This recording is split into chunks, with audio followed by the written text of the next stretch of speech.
Le design de niveau, ou en anglais le level design, c'est un sujet qui est très vaste et qui possède toutes sortes de sous-domaines, en plus d'avoir une extrêmement grosse importance dans la création de jeux vidéo. Ce que j'ai donc opté de faire ici maintenant, c'est de sélectionner seulement quelques facettes très spécifiques du level design pour vous les expliquer. Dans cette capsule, je vais vous présenter ce qu'est le design de niveau.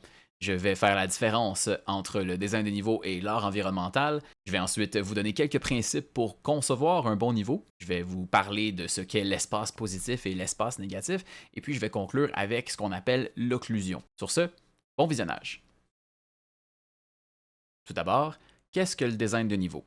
Bien, le design de niveau, c'est tout ce qui concerne la création d'un environnement de jeu, avec un regard particulier sur la jouabilité, ou comme on dirait en anglais, le gameplay. Lorsqu'on fait du design de niveau, on ne se concentre pas nécessairement sur de quoi a l'air notre niveau, mais plutôt comment est ressenti notre niveau dans le jeu.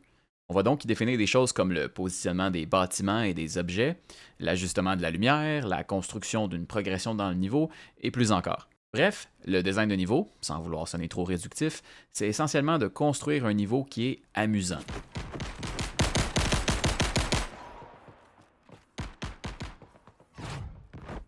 Lorsqu'on parle de design de niveau, on ne parle pas nécessairement de choses comme les textures et matériaux, les couleurs ou encore les styles graphiques.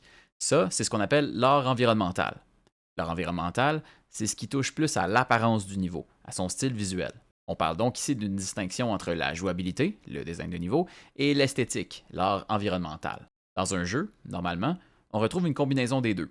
La balance, n'est pas nécessairement 50-50, c'est-à-dire que certains jeux misent plus sur l'esthétique que la jouabilité, alors que pour d'autres, l'inverse est vrai. Des jeux narratifs, comme Until Dawn ou Mixtape par exemple, risquent de mettre plus l'emphase sur l'art environnemental que le design de niveau, même si beaucoup d'importance est quand même mise sur ce dernier. A l'inverse, un jeu multijoueur comme Call of Duty, Halo ou encore Unreal Tournament risque de mettre plus d'emphase sur le design de niveau pour obtenir une jouabilité plus compétitive et intéressante. Ça ne veut pas dire que le niveau n'est pas beau, bien au contraire, mais simplement que la pensée initiale est plus portée sur la jouabilité du niveau que sur son concept graphique.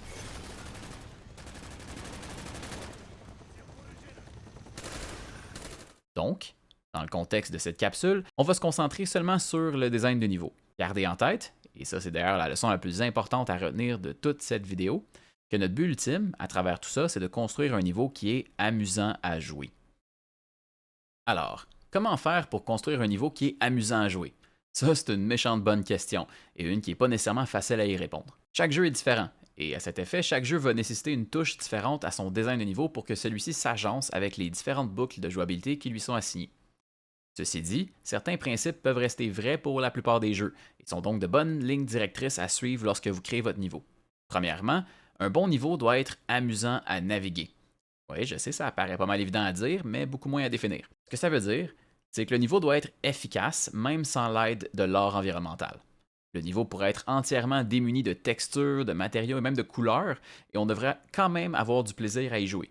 Faites un jeu de type platformer par exemple, alors votre niveau devrait, sans l'aide de l'art, représenter un défi intéressant pour le joueur, tout en apportant des mécaniques uniques à elle-même ou itératives des niveaux précédents. Faites un jeu de tir ou encore un jeu d'aventure, mais votre niveau devrait offrir aux joueurs et aux ennemis divers chemins d'attaque, jouer avec les hauteurs, etc. Bref, votre niveau devrait être fun, même quand il n'est pas beau. Et pour savoir si vous avez réussi ce premier principe, il y a une seule vraie solution, le test de jouabilité, ou en anglais, le playtest. Oui, c'est aussi simple que ça, il n'y a pas de règle magique pour la création d'un niveau amusant, il suffit d'essayer d'y jouer, de faire essayer d'y jouer, pour réellement le savoir.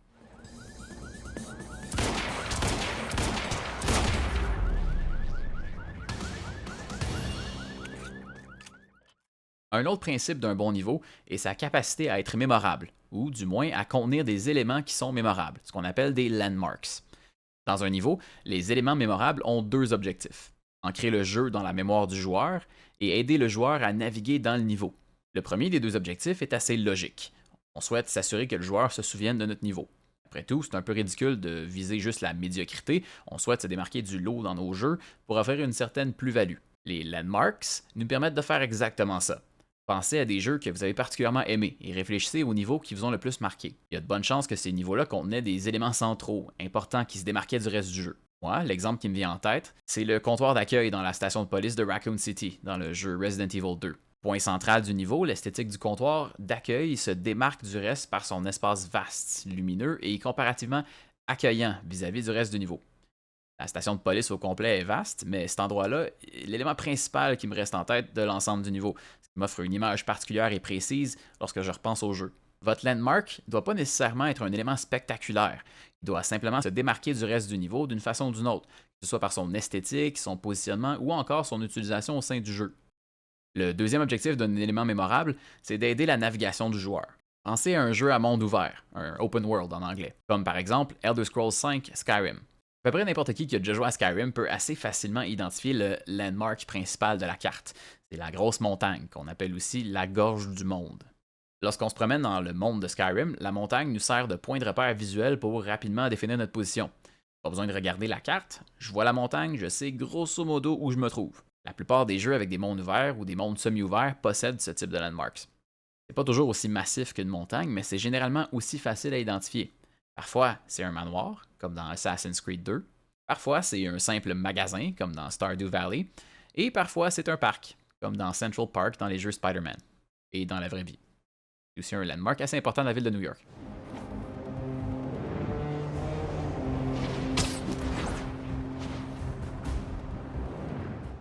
Un troisième principe important pour créer un bon niveau, c'est d'ancrer et de construire votre niveau autour d'un concept précis ou d'une prémisse précise. Bon, je tiens à souligner que ce principe-là, il est surtout vrai pour des jeux qui sont plus linéaires. Bien sûr, si vous faites un jeu à monde ouvert qui se situe dans une ville inspirée de la vraie vie, comme dans Grand Theft Auto par exemple, ben, il n'y a pas vraiment de prémisse particulière, outre peut-être l'imitation parodique de la ville de Los Angeles. Ceci dit, si votre niveau est plus petit en envergure, alors l'ancrage devient beaucoup plus important. Évitez de faire un niveau juste pour faire un niveau. Votre niveau devra avoir un but, un concept qui le retient et lui donne de la valeur. Ça peut être un concept de localisation, comme par exemple une station spatiale perdue, comme dans le jeu Alien Isolation avec la station Sévastopol. Ça peut aussi être un concept de jouabilité, de gameplay, qui est particulier et qui se démarque du reste du jeu. Dans Outer Wilds, par exemple, chaque planète du système solaire possède une particularité qui la démarque des autres. Le niveau est donc ancré sur un concept donné et il l'exécute très bien. Comme quatrième principe important, un niveau doit mettre le joueur au défi et introduire des nouveautés. Rien de plus ennuyeux dans un jeu qu'un niveau qui est exactement la même chose que le niveau précédent. Pensez par exemple à un jeu de plateforme. En général, dans ces types de jeux, chaque niveau apporte son lot de nouvelles mécaniques ou de nouveaux éléments de difficulté. On ne veut pas, comme joueur, juste refaire le même niveau encore et encore. Alors qu'on devient meilleur au jeu, le jeu devrait devenir meilleur en même temps que nous pour garder notre attention. Quand vous créez votre niveau, pensez à ce que le niveau apporte de nouveau, autant pour le joueur que pour le jeu lui-même. Est-ce le niveau qui introduit le mécanisme de double saut? Est-ce le niveau qui amène pour la première fois l'ennemi avec le bouclier? C'est des exemples, mais l'important c'est que, comme une histoire, le jeu doit progresser. Le niveau est le premier bastion de cette progression-là.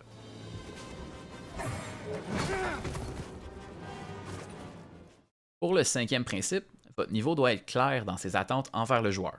Ce que ça veut dire, c'est qu'il doit être clair pour le joueur ce qui doit être fait pour franchir ou réussir ou vaincre votre niveau et ses constituants. Dans la mesure du possible, on souhaite éviter que le joueur se sente trop perdu, à moins que ce soit l'effet voulu. Un niveau mal conçu peut donner au joueur une impression d'injustice, un sentiment de « Ok, mais comment j'aurais pu savoir ça, moi ?» Prenez note que ça ne veut pas dire qu'il faut tout expliciter au joueur, pour le tenir par la main, au contraire. Le joueur aime se sentir indépendant et aime avoir l'impression de réussir un défi qu'on lui pose. Ainsi, il est préférable de guider le joueur discrètement, à l'aide de techniques comme les affordances et les signifiants. Si vous vous demandez ce que veulent dire ces deux beaux petits mots-là, je vous invite à aller voir ma capsule qui traite du langage visuel. Le sixième principe est peut-être le plus difficile des 7 à réaliser. Un bon niveau doit surprendre le joueur. Quand je dis ça, je ne veux pas dire que votre niveau doit faire sursauter votre joueur avec des jump scares ou doit contenir des revirements de situation à la M. Night Shyamalan. Ce que je veux dire par là, c'est que votre niveau doit contenir des éléments ou une progression inattendue. C'est assez ennuyant pour un joueur d'être dans une situation où tout est attendu, tout est prévisible. Si le joueur est capable de prévoir où et quand arriveront les ennemis, quelles actions arriveront à votre personnage, ou même quel mouvement il va devoir faire pour se rendre là où il veut y aller, votre niveau est inintéressant. Faites varier les niveaux d'intensité de votre niveau. Dans un même niveau, le joueur devrait avoir des moments de répit, de tension, de joie, bref, votre niveau devrait avoir des hauts et des bas d'un point de vue de l'intensité, comme dans un manège. Pour finir, le septième et dernier principe, il est simple, mais aussi facile à éviter. Un bon niveau devrait, autant que possible, éviter de créer des cul-de-sac. Bon, je ne dis pas ici que tous les cul-de-sac sont mauvais, bien au contraire. On a tous déjà joué à un jeu assez linéaire qui avait des objets à collectionner, des collectibles en anglais, et qui nécessitait d'aller se perdre dans un cul-de-sac pour trouver un de ces objets-là. Peu importe la raison, les cul-de-sac sont communs. Ils ne sont pas nécessairement mauvais. Ceci dit, le problème survient lorsqu'on place régulièrement le joueur dans une situation où il doit rebrousser chemin. Je l'ai mentionné plus tôt, mais je le redis ici, un niveau, c'est une progression. Le joueur doit sentir qu'il avance vers un but, vers une destination.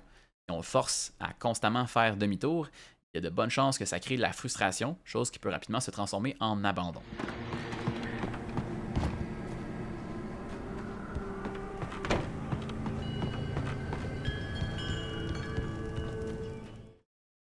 Bon, maintenant qu'on sait un peu plus quoi faire et ne pas faire pour construire un niveau, améliorons ensemble notre lexique avec des termes fréquemment utilisés dans le design de niveau.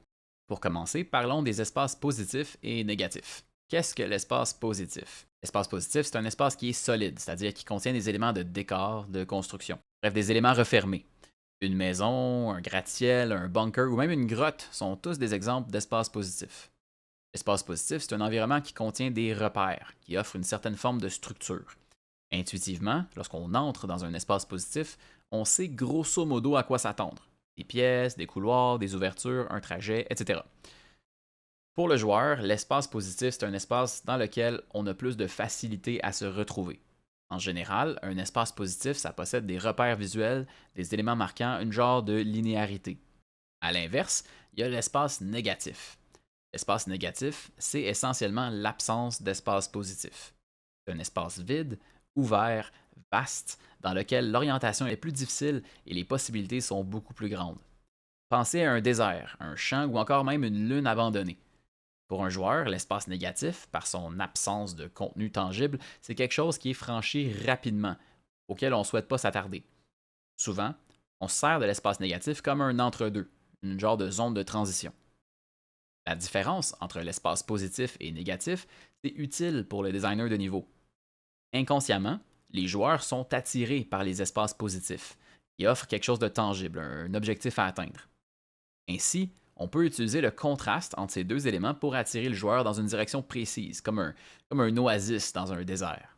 Vous voulez offrir au joueur une certaine liberté d'exploration tout en souhaitant que celui-ci se dirige vers le château du grand méchant, par exemple. Placez le joueur dans un grand espace négatif garni de montagnes, d'arbres, mais avec le château visible au lointain. Intuitivement, le joueur va s'y diriger, sans nécessairement nécessiter la présence d'un marqueur d'objectif ou d'une grosse flèche. On peut ainsi guider subtilement le joueur sans lui tenir la main.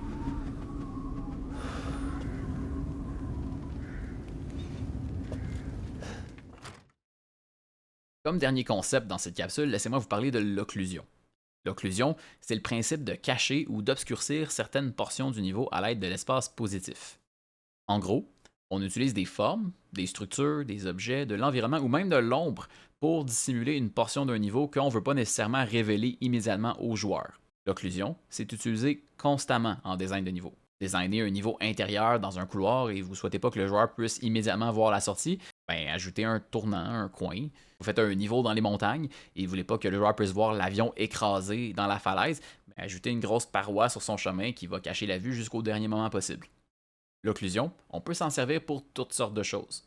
Parfois, c'est pour cacher ce qu'on appelle le chemin critique, essentiellement le chemin que doit prendre le joueur pour atteindre le plus rapidement possible la sortie du niveau. Peut-être, après tout, que vous voulez que le joueur cherche un peu son chemin. Parfois, on utilise l'occlusion pour réduire l'emphase sur des portions du niveau qui sont moins importantes ou intéressantes. Ça, c'est encore plus pratique quand on veut mettre l'emphase sur quelque chose en éliminant l'emphase sur quelque chose d'autre. Je sais, c'est un peu étrange à dire, mais c'est très logique. C'est un peu comme allumer un spotlight sur un acteur tout en éteignant le reste des lumières. Un bon exemple de ça, c'est la séquence du manoir de Braithwaite dans Red Dead Redemption 2. Sans divulgacher quoi que ce soit, l'entrée sur le terrain du manoir dans cette séquence avec les arbres de chaque côté du chemin met absolument l'emphase sur le manoir lui-même. C'est un exemple d'occlusion. Dernière bonne utilisation d'occlusion aussi, c'est tout simplement pour créer de la profondeur. Les amateurs de photographie le savent, on peut créer de la profondeur dans une image en ayant un ou des objets en avant-plan et le reste de l'image en arrière-plan. Le même principe s'applique en jeu vidéo. Vous trouvez que votre niveau paraît un peu flat? Ajoutez un espace positif en avant-plan pour cacher partiellement la vue et vous venez de créer de la profondeur.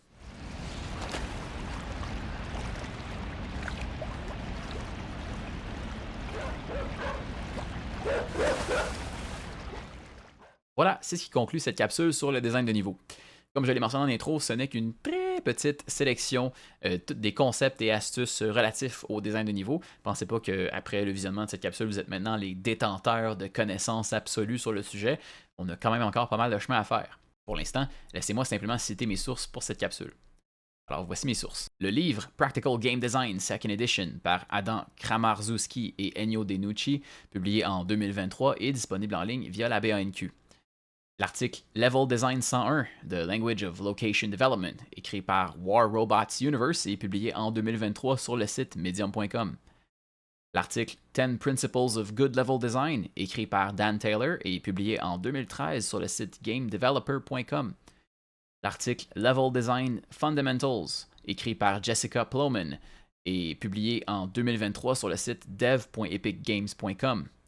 Et finalement, le livre en ligne de Level Design Book, écrit collaborativement par Andrew Yoder et d'autres auteurs non nommés, publié en 2022. Alors voilà, merci d'avoir écouté cette capsule et à la prochaine.